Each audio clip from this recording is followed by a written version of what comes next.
"These aren't my children," the woman said quietly. "I stole them to save their lives." Colorado Territory, autumn of 1915, was loud with steam and shouting when Nathaniel Cross reached the Denver train station. He had traveled 2 days from the foothills to meet the woman whose letters had kept him company through long nights. Practical letters, thoughtful letters, honest letters, he believed. The woman standing on the platform could not possibly be her.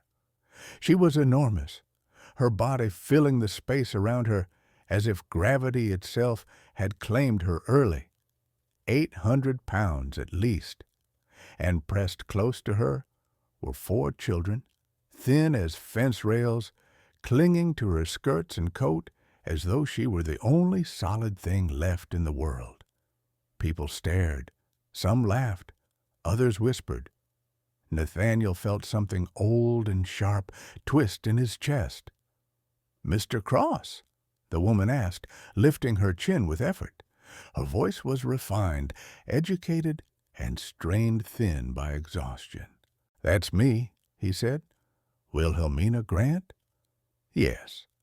She gestured to the children, her hand trembling despite her effort to remain composed. "And these are circumstances I did not explain in my letters. If you wish to withdraw your proposal, I will understand." Nathaniel studied the children more closely.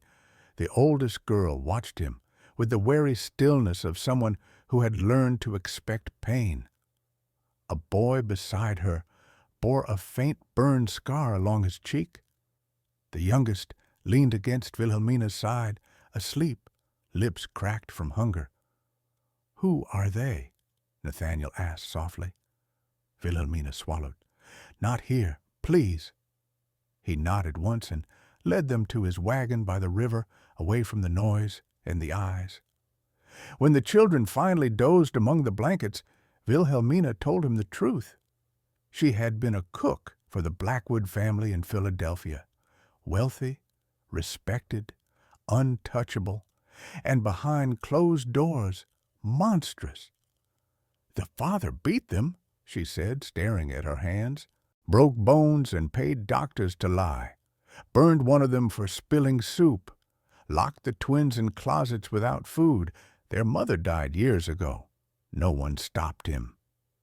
Nathaniel's jaw tightened, but he said nothing. "I went to the police," Wilhelmina continued, "to judges, to anyone who would listen. Blackwood owned them all, so I did the only thing left." She looked at him then, eyes wet but steady. "I took the children and ran?" Nathaniel breathed out slowly. "You know what they'll call that." "Yes," she said. "Kidnapping, theft, treason against a powerful man." "Why come to me?" he asked.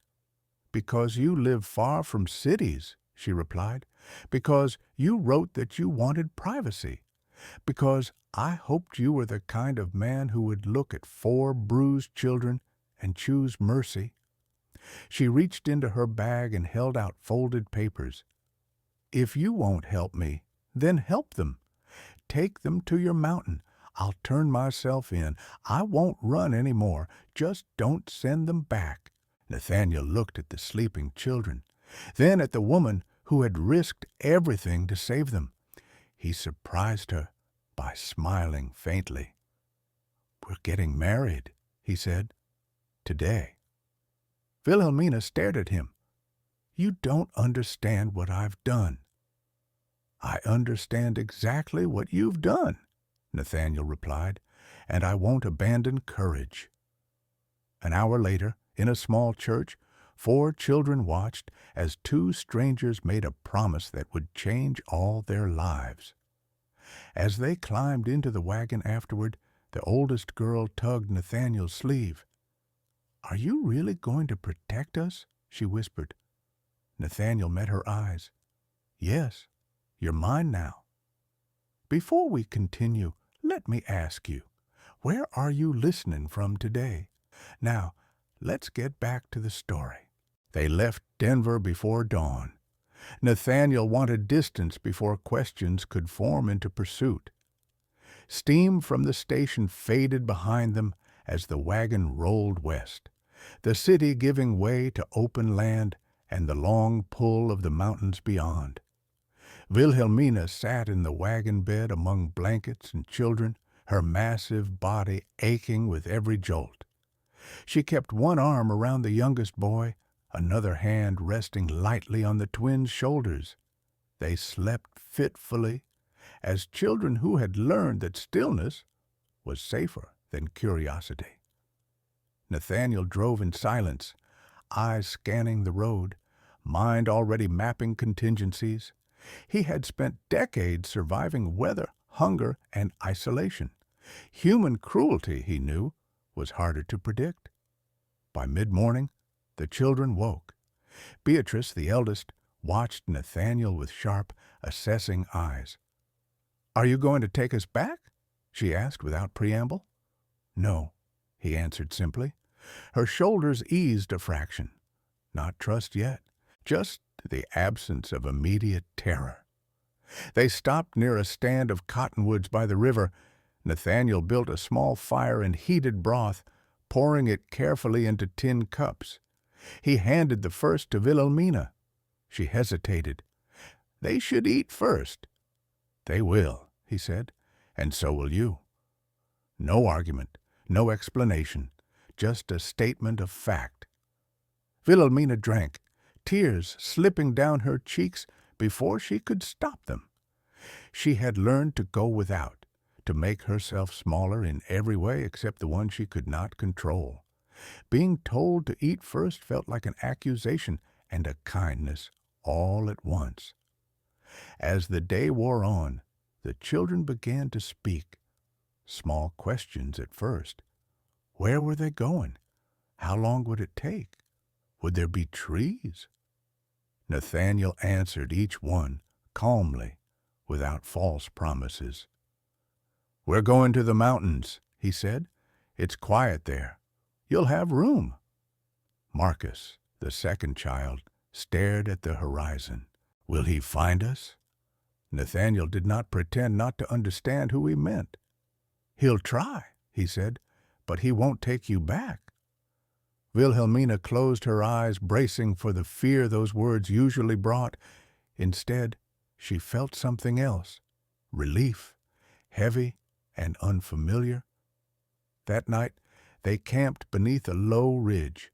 The wind came cold after sunset, and Nathaniel adjusted their pace, refusing to push Wilhelmina beyond what her body could bear. When she struggled to stand, he helped without comment, without the sharp impatience she had come to expect from men. After the children finally slept, Wilhelmina spoke the question that had been gnawing at her since the church. "Why are you really doing this?" she asked quietly. "You didn't just marry me for convenience." Nathaniel stared into the fire. "I lost my family 25 years ago," he said.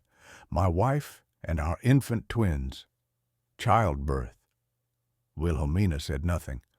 "I built a life that didn't require hope," he continued. "It kept me alive, but it didn't keep me human. Then your letters arrived. They weren't desperate. They were honest. You spoke about work, responsibility, quiet joys." He glanced at the sleeping children. "This wasn't what I expected, but it feels right." Wilhelmina shook her head. "I stole them." "You rescued them," Nathaniel corrected. "You don't know what it cost," she whispered. "The nights I lay awake wondering if I was making things worse, if I was arrogant enough to think I knew better than the world." Nathaniel met her eyes. The world knew. It just didn't care. The second day tested them. The road narrowed and climbed. The wagon creaked under its burden. Wilhelmina's joints burned, her breath coming short. Nathaniel stopped often, more than was strictly efficient. "Are you slowing us because of me?" she asked, ashamed. "I'm slowing us because speed gets people killed," he replied. Out here, patience is a survival skill. By afternoon, a rider passed them heading east. Nathaniel's posture changed instantly, subtle but unmistakable. The man glanced into the wagon, eyes lingering too long on the children's thin faces. Wilhelmina felt the old panic flare. Nathaniel did not greet the rider. He simply watched until the man disappeared behind a bend. That night, Wilhelmina could not sleep. "They'll come," she said softly. "Blackwood will send men. He'll lie, bribe, threaten. He always does." Nathaniel checked his rifle and sat near the fire. "Then we won't be easy to find." She studied his face in the firelight. "You're not afraid." "I'm cautious," he said. "There's a difference." On the third day, the land changed. Pines thickened, the air sharpened, the children grew restless, then curious. James and Sophie chased each other in circles during a stop, laughing for the first time Wilhelmina could remember. The sound startled her. She turned away so the children wouldn't see her cry. That night, Beatrice crept closer to the fire where Wilhelmina sat. "Are we bad?" she asked. Wilhelmina's chest tightened. "Why would you think that?" "Father said we made him angry," Beatrice replied. "That bad children get punished." Wilhelmina gathered her carefully into her arms, mindful of her own size. "You are not bad," she said, voice firm. "You were hurt. That is not the same thing." Nathaniel watched from across the fire, something fierce and protective settling into place. By the fifth day, the mountains rose fully before them. The children fell silent, staring. Wilhelmina felt the pull of the land, the promise of distance and quiet. But with it came fear sharper than any she had known, because if this place failed them, there would be nowhere left to run. Nathaniel brought the wagon to a halt and pointed toward a ridge. "That's home." Wilhelmina swallowed hard. "And if they follow us there?"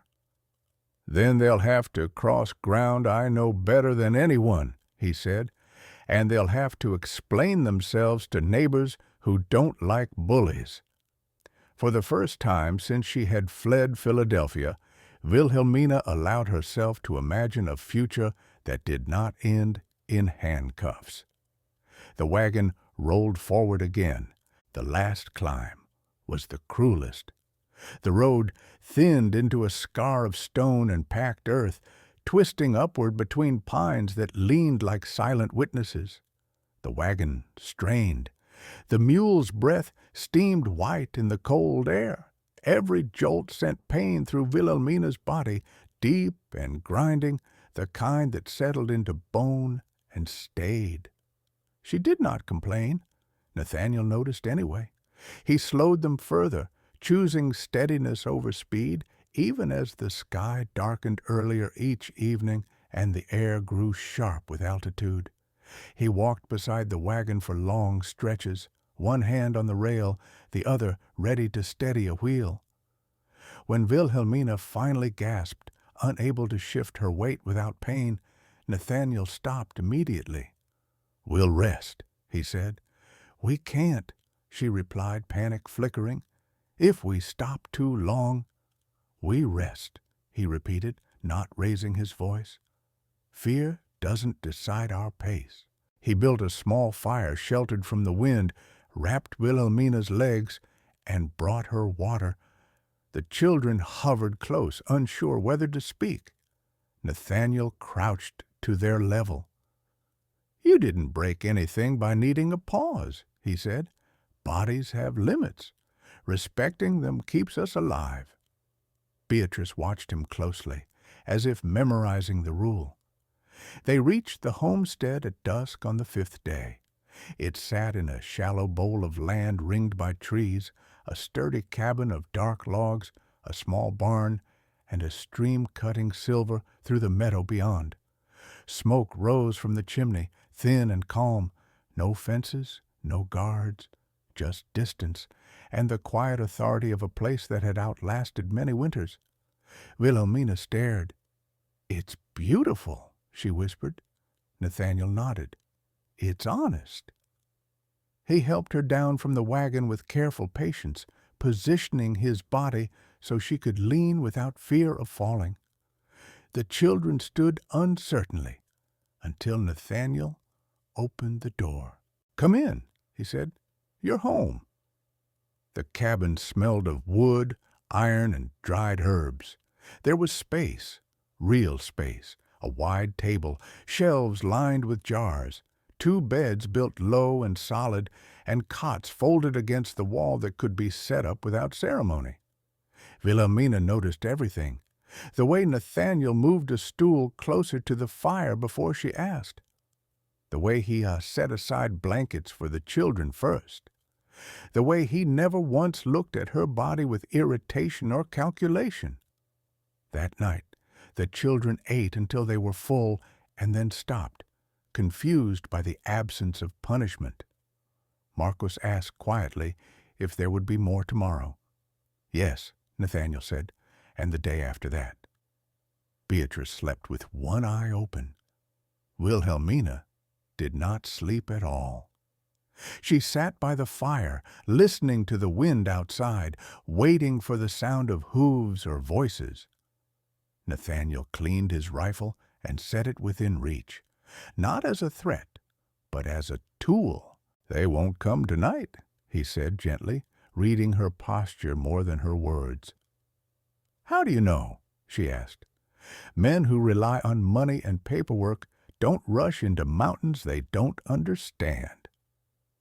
That did not comfort her as much as it should have. Morning came clear and cold. The children woke early, cautious curiosity winning out over fear. James ran to the window and pressed his nose to the glass.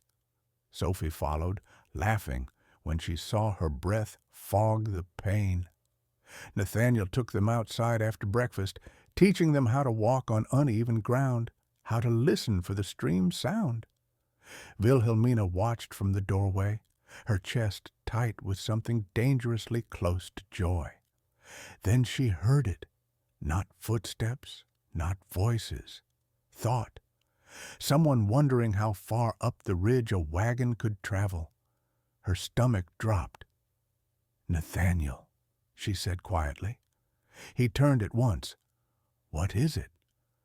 "I think someone followed us part of the way. I can't hear them clearly anymore, but they were asking questions." He considered this, calm but alert.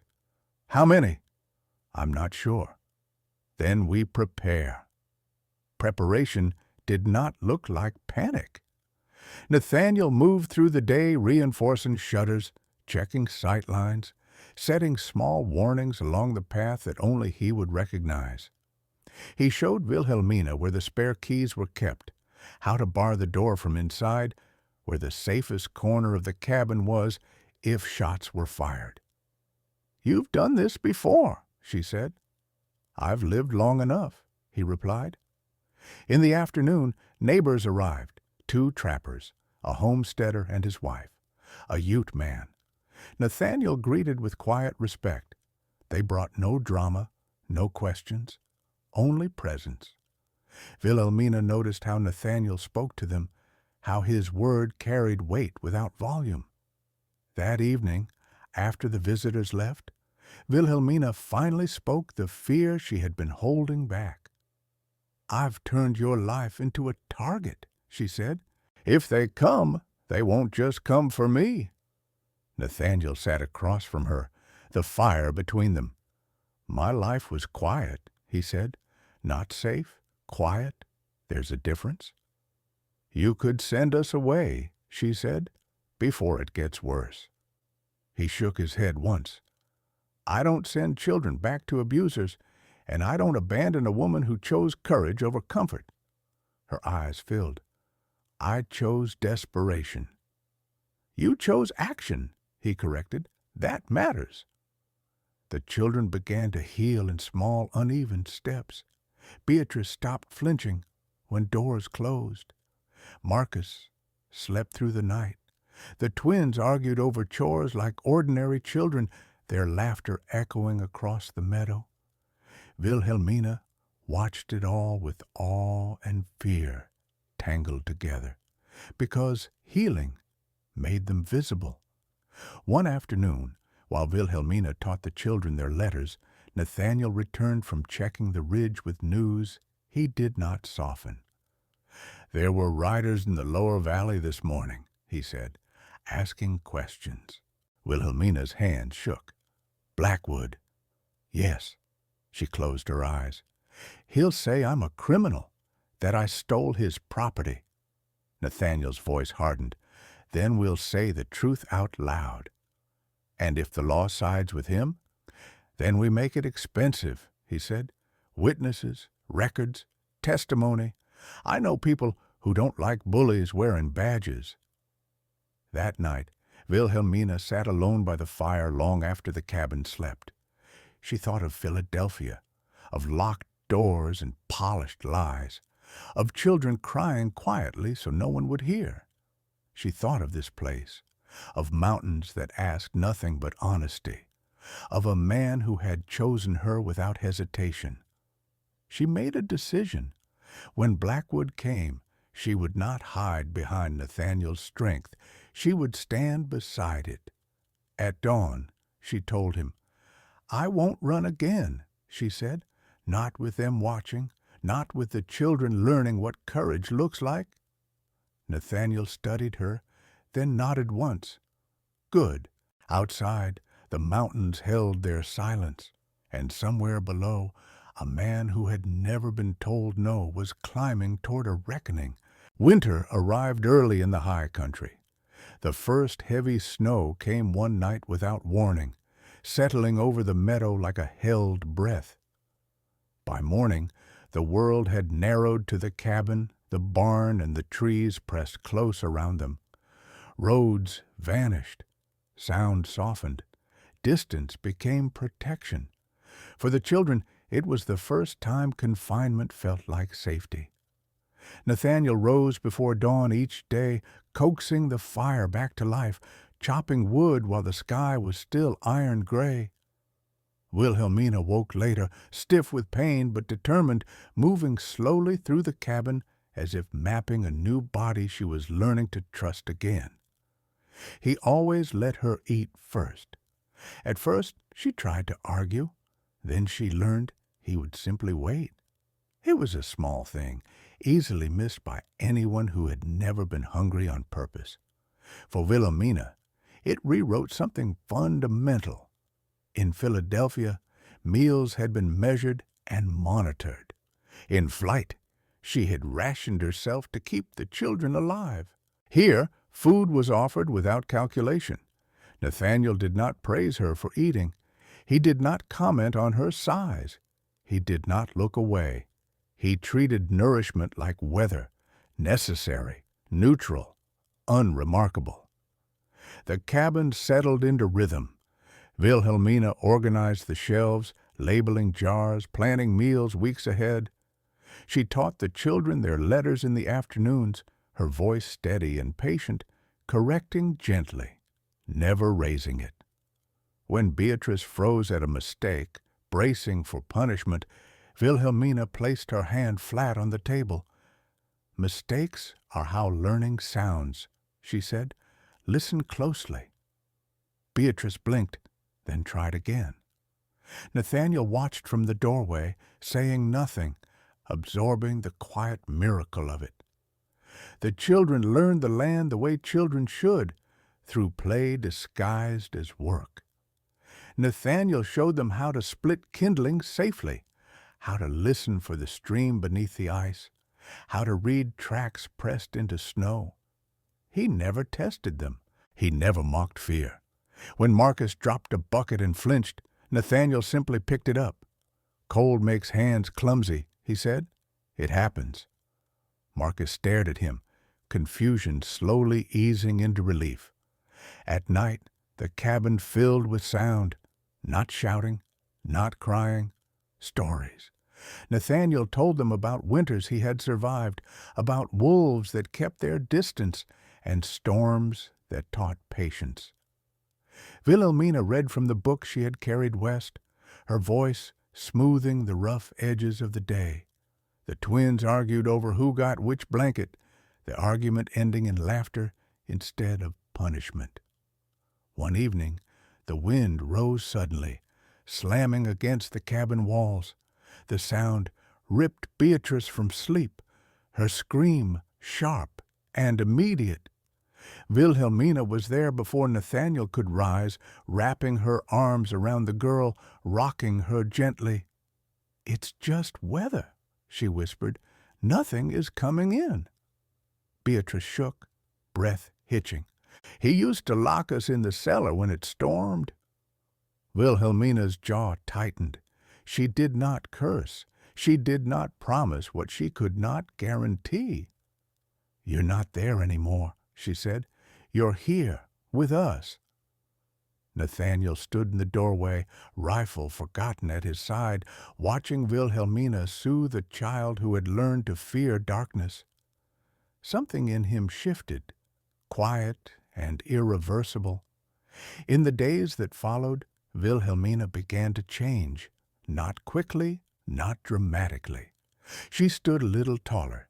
She asked for help without apology. She laughed once, surprised by the sound, then laughed again because it felt good.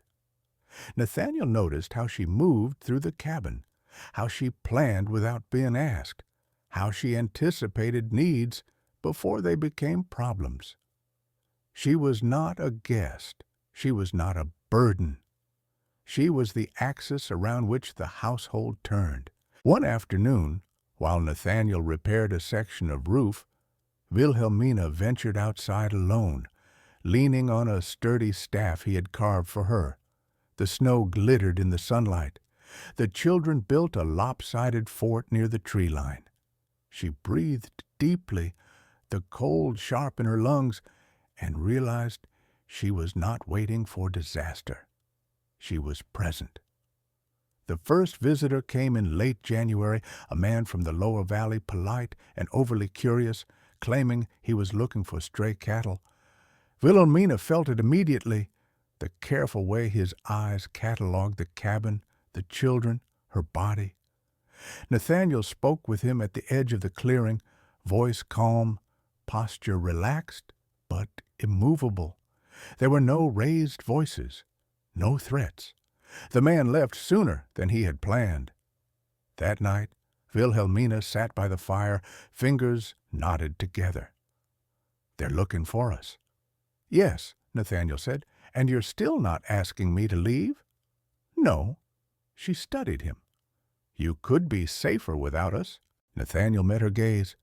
"Safer is not the same as better." Silence settled, heavy but not unkind. Weeks passed. The children grew stronger. Marcus's cough faded. The twins stopped hoarding food. Beatrice began to hum while she worked, a sound so soft it took Wilhelmina days to realize it was happening. One evening, after the children had gone to bed, Wilhelmina spoke what had been forming quietly in her chest. "I don't know how to repay you." Nathaniel stirred the fire. "Don't," she frowned. "You've given us everything." "I've been given something too," he said. "I just didn't know I needed it." She waited. "A reason to open the door in the morning," he continued. "A reason to care what happens after winter." Her eyes filled. She looked away, embarrassed by the depth of it. That night, when they lay together for the first time, it was not hurried or hungry. It was careful, deliberate, rooted in trust. Nathaniel took his time, touching Wilhelmina as if her body were not a problem to solve, but a truth to honor. She wept quietly, not from pain, but from the release of years spent believing she was unlovable. In the days that followed, they did not speak of it much. They did not need to. Their partnership deepened into something unspoken and steady.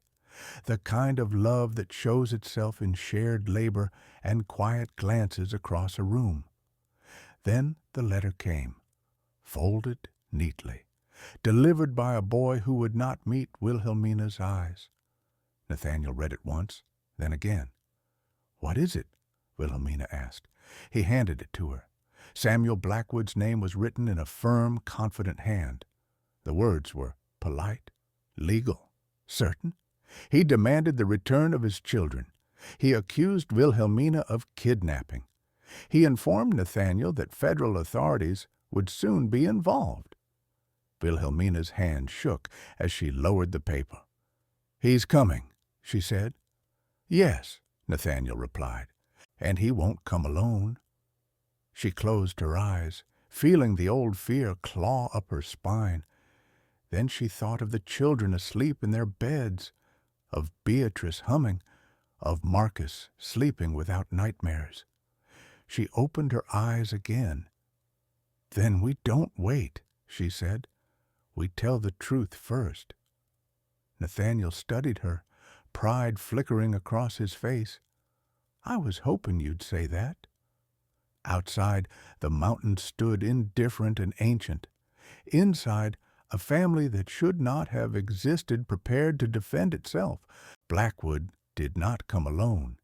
He came the way men like him always did, wrapped in paperwork, flanked by authority, certain the world would rearrange itself to accommodate his will. Wilhelmina sensed it before Nathaniel saw the riders. She was at the table with the children, guiding James through his numbers, when a familiar pressure settled behind her eyes. Not fear exactly, recognition. "He's here," she said quietly. Nathaniel looked up at once. "How many?" "More than last time," she replied, "and one of them believes very strongly that ink is stronger than truth." Nathaniel pushed back his chair and went for his coat. "Then we meet them on our feet." They arrived mid-morning, 6 riders winding down from the ridge into the meadow. At their center rode Samuel Blackwood, his coat immaculate, his posture relaxed, as if he were arriving at a business appointment rather than a confrontation. Beside him rode a man with a star pinned to his chest and a face already tired of its own conscience, a federal marshal. Wilhelmina felt the children stiffen behind her. "Inside," Nathaniel said gently. "All of you?" Beatrice hesitated. "Will he take us?" Nathaniel knelt so they were eye level. "No," he said, "not while I'm breathing." They obeyed. Nathaniel stepped onto the porch as the riders dismounted. Wilhelmina followed and stood beside him, her massive presence unmissable, her face calm despite the storm building in her chest. Samuel Blackwood smiled as if greeting an old acquaintance. "Mr. Cross," he said, "I'm grateful you finally decided to stop running." Nathaniel's voice was even. "You're trespassing." Blackwood waved a gloved hand. "We'll keep this brief. I've brought a federal marshal and legal documents verifying my custodial rights." The marshal cleared his throat and stepped forward. "Nathaniel Cross, you are harboring children who were unlawfully removed from their father's care. I have warrants for their return and for the arrest of Wilhelmina Grant on charges of kidnapping." Wilhelmina felt the old weight of the word press against her ribs. Kidnapper, criminal, thief. She stepped forward before Nathaniel could speak. "My name is Wilhelmina Cross," she said clearly, "and those children were beaten, burned, and starved." Blackwood's smile thinned. "Emotional exaggeration," he said smoothly. "My household discipline was firm, not abusive." Wilhelmina's hands clenched. "You broke Beatrice's arm twice. You burned Marcus's face with a stove iron. You locked the twins in closets without food." Blackwood's eyes flicked toward the marshal. "You see? Delusions. The woman is unstable. Nathaniel's jaw tightened. Those delusions are documented. Blackwood raised a brow. By whom? Servants I paid? Doctors who misinterpreted childhood injuries?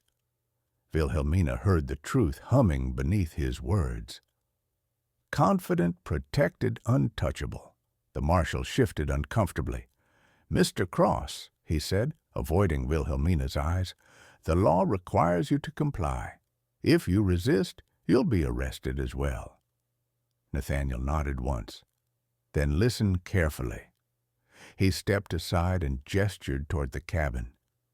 Inside that house, he said, are 4 children who will testify to what happened to them. I have letters from servants Blackwood dismissed after they spoke up. I have dates, injuries, patterns. Blackwood laughed softly. You expect a mountain man's collection of gossip to outweigh my lawyers? Wilhelmina took a breath and spoke again, her voice steady. I sent copies of everything to federal investigators 3 weeks ago, she said. Medical records, photographs, testimony. Blackwood's smile flickered. You what? The marshal asked sharply. Wilhelmina met his gaze. I knew he would come with warrants. I knew he would try to bury the truth under authority, so I sent the truth ahead of him. Blackwood's eyes hardened. You had no right. I had every right, she replied. They are children. The marshal turned toward Blackwood slowly. Is this true? Blackwood scoffed. This is a desperate woman spinning lies. Before Wilhelmina could respond, hoofbeats sounded from the ridge. 2 riders appeared, then 4 more, all wearing federal badges. At their head rode a woman with iron-gray hair and a gaze that missed nothing. Federal Marshal Eleanor Hayes, she called. Samuel Blackwood, you are under arrest. The meadow went silent. Blackwood stared at her in disbelief. This is outrageous. Marshal Hayes dismounted calmly. We've been investigating you for months. Your name came up repeatedly in cases involving fraudulent medical commitments and suppressed abuse reports. She nodded toward Wilhelmina. Mrs. Cross provided corroborating evidence. You did us a favor by leading us straight here. The corrupt marshal's face went pale. Hayes turned to him. You as well, she said, for executing warrants based on falsified claims. Blackwood's composure cracked. You can't do this. I have influence. You had influence, Hayes corrected. You don't anymore. As Blackwood was restrained, his eyes locked on Wilhelmina with naked fury. This isn't over, he hissed. I will take everything from you. Wilhelmina did not flinch. You already tried, she said, and failed. The children watched from the doorway as Blackwood was taken away, confusion and relief warring on their faces. Beatrice stepped forward, cautiously. Is he gone? Nathaniel knelt and placed a steady hand on her shoulder. Yes. The Marshal Hayes approached Wilhelmina afterward. You were brave, she said. Many people stay silent when power tells them to. Wilhelmina shook her head. I wasn't brave. I was done being afraid. That afternoon, as the riders disappeared down the mountain, a strange quiet settled over the homestead. Not the quiet of hiding, the quiet of having spoken the truth. Wilhelmina sat by the fire that night, hands wrapped around a mug she did not need for warmth. I thought it would feel like relief, she said softly, but it feels like exposure. Nathaniel sat across from her. Truth does that. And if he finds a way back, she asked, men like him don't accept defeat. Nathaniel met her gaze. Then we'll be ready. She looked at the children laughing softly over a game at the table. We've shown them something now, she said. That the world doesn't always side with the powerful? Nathaniel nodded. That's worth defending. Outside, the mountains stood indifferent, as they always had. But inside the cabin, the air had changed. They were no longer running. They were standing. The warning did not come by letter. It came by silence. 3 weeks passed after Blackwood's arrest. No riders, no messengers, no rumors drifting up from the valley. The mountains held their breath, and Nathaniel knew better than to trust that kind of quiet. Men like Samuel Blackwood did not stop because the law told them to. They stopped when they were incapable of continuing, or when they chose destruction instead. Wilhelmina felt it too. The pressure returned behind her eyes, sharper now, more focused. "He's not done," she said one morning as she stood at the window, watching the children play near the tree line. "He's planning something reckless, angry. He knows this is his last move." Nathaniel finished checking the rifle and nodded. That's when men make mistakes. They began preparing without fear, but without illusion. Nathaniel sent word to people who owed him favors earned quietly over decades. Trappers who knew the ridges like their own hands. Homesteaders who had lost children to powerful men and never forgotten. 2 Ute families who understood exactly what kind of enemy Blackwood was. No speeches were made, no promises demanded. People came because they remembered who had helped them when no one else would. The children sensed the shift. Beatrice stopped playing and started watching. Marcus followed Nathaniel everywhere, carrying tools without being asked. The twins asked fewer questions and listened more carefully. Wilhelmina gathered them one night by the fire. "Someone dangerous may come here," she said honestly, "but you are not helpless. You are not property, and you are not alone." "Will they hurt you?" Sophie asked. Wilhelmina hesitated only a moment. "They might try," Nathaniel spoke then, "and they will fail." 2 days later, just before dusk, Wilhelmina felt it like a blade sliding into place. "They're here," she said. 8 men. One of them is thinking about fire." Nathaniel's jaw tightened. "Positions!" The allies moved as one, slipping into the land like they had grown from it. The children were taken to the safest room in the cabin, guarded and calm, their instructions clear. When Blackwood emerged from the trees, he no longer looked like a man in control. His coat was gone. His eyes burned with something feral. The men with him were not officials. They were hired killers, the kind who did not ask questions. "You think you won?" Blackwood shouted. "You humiliated me." Nathaniel stood on the porch, rifle steady. Wilhelmina stood beside him, her presence deliberate, immovable. "You abused children," she called back. "The world saw you." Blackwood laughed, harsh and broken. "The world forgets. Fire doesn't." One of the men raised a torch. Wilhelmina spoke sharply. "Now." Shots rang out, precise and controlled, not to kill but to stop. The torch fell into the snow, hissing uselessly. Chaos erupted. Blackwood's men scattered, realizing too late that the mountains had eyes everywhere. Traps snapped. Shots echoed from ridges they could not see. Blackwood screamed in rage. "You fat traitor! You ruined me!" Wilhelmina stepped forward, voice carrying over the noise. "You ruined yourself!" Blackwood charged. Nathaniel fired once. The bullet struck Blackwood's shoulder, spinning him into the snow. He lay there, breath ragged, staring up at the woman who had destroyed his illusion of power. "You think this makes you righteous?" he gasped. Wilhelmina walked toward him slowly. "No, it makes me finished with you." Federal whistles pierced the air. Marshal Hayes emerged with deputies, weapons drawn. "It's over," she said flatly. Blackwood began to laugh, then choked on it as he was restrained. As the last of his men were captured or fled, the mountain fell silent again.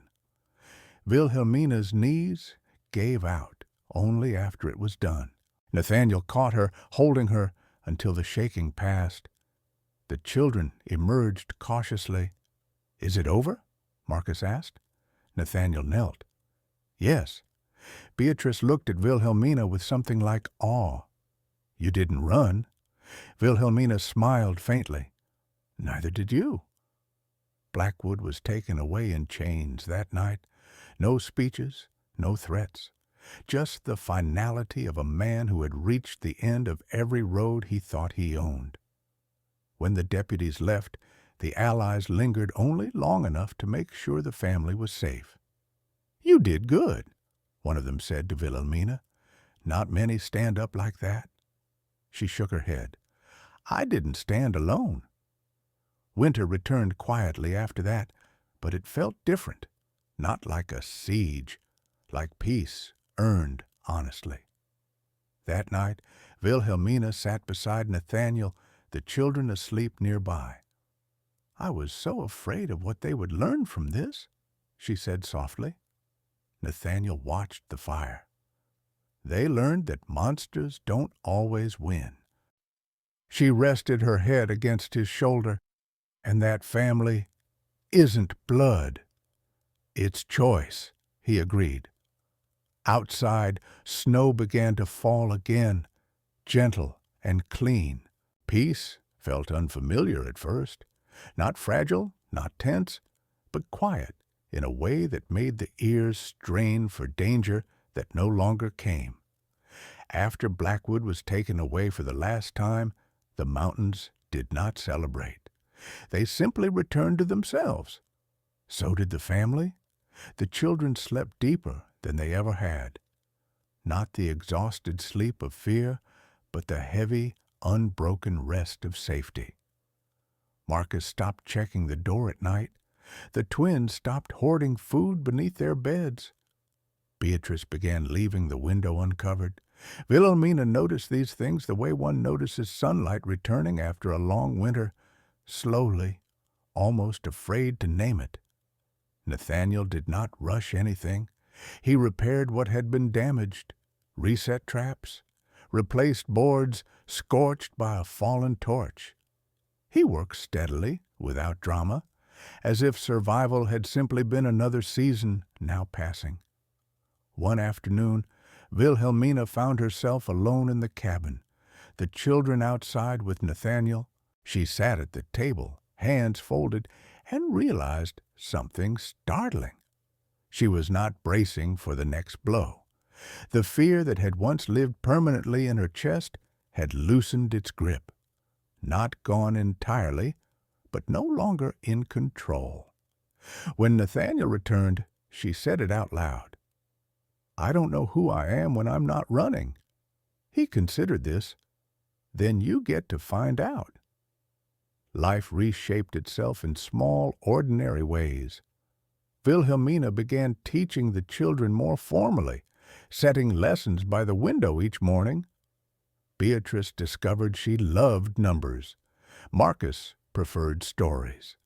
The twins learned best by doing, their hands always busy. Nathaniel watched them grow with a quiet awe that surprised him. "I forgot children laugh this much," he admitted one evening. "They weren't allowed to before," Wilhelmina said gently. Spring came, hesitant but real. Snow retreated. The stream swelled. Neighbors returned, not out of duty this time, but out of familiarity. News traveled down the mountain and back again. Blackwood would never leave prison. The case had gone public. Too many witnesses, too many records. The truth had spread faster than money could stop it. Wilhelmina listened without triumph. She felt no victory in his fall, only a deep, steady sense of closure. One evening, Beatrice approached her hesitantly. Do you think he'll ever come back?" she asked. Wilhelmina shook her head. "No." Beatrice nodded, then surprised her by smiling. "Good." Nathaniel found Wilhelmina later, standing outside at dusk. "You did something rare," he said. "You ended a thing cleanly." She looked at him. "I didn't do it alone." "No," he agreed, "but you were the one who refused to disappear." As the months passed, something else began to happen. People came, not with threats, with questions. A woman from the valley fleeing an abusive husband. A boy sent away because he limped. A tired grandmother raising grandchildren no one wanted. They did not come all at once. They came cautiously, as if testing whether kindness was real. Wilhelmina understood immediately. "This place looks like hope," she said quietly. Nathaniel nodded. "Then we decide what to do with that." They talked long into the night, about boundaries, about safety, about not becoming something they could not sustain. But they also spoke about responsibility. "We survived," Wilhelmina said. "That shouldn't be the end of the story." So they helped carefully. A night's shelter, a meal, direction, sometimes a place to stay longer. The children watched it all. "Is this what family does?" Marcus asked once. Wilhelmina smiled. "Yes." By the second summer, the homestead had changed. Not larger, not louder, just fuller. Laughter traveled farther. Meals lasted longer. The table felt like a center instead of a stopping point. One night, long after the children slept, Wilhelmina spoke a truth she had been holding. "I used to believe my size was a punishment," she said, "something that marked me as wrong." Nathaniel looked at her. "And now?" "And now I think it saved them," she replied. "It made me visible, unignorable. It made them cling to me because I was solid when everything else failed." Nathaniel reached for her hand. "It makes you strong." She squeezed his fingers. "So are you." They sat together, not speaking, listening to the land they had defended and the life they had chosen. The world beyond the mountains still existed. Cruelty still existed. Power still tried to bend truth. But here, something else had taken root. Not a fortress, a home. And homes, Wilhelmina knew now, were the most dangerous thing of all to people who thrived on fear. Because once someone learned how to belong, they were very hard to break again. If you are still here, listening to Wilhelmina's story, then you already understand something important. Family is not created by blood alone. Sometimes it is created by the moment someone refuses to look away, by the moment a person says, "You are safe now," and means it. Wilhelmina was never meant to be small. Her body, her courage, her refusal to abandon 4 broken children became the very thing that saved them. Where are you listening from right now? And tell me this in your heart before you answer out loud. If love asked you to stand when it would be easier to run, would you? If you want, we can begin the next story together.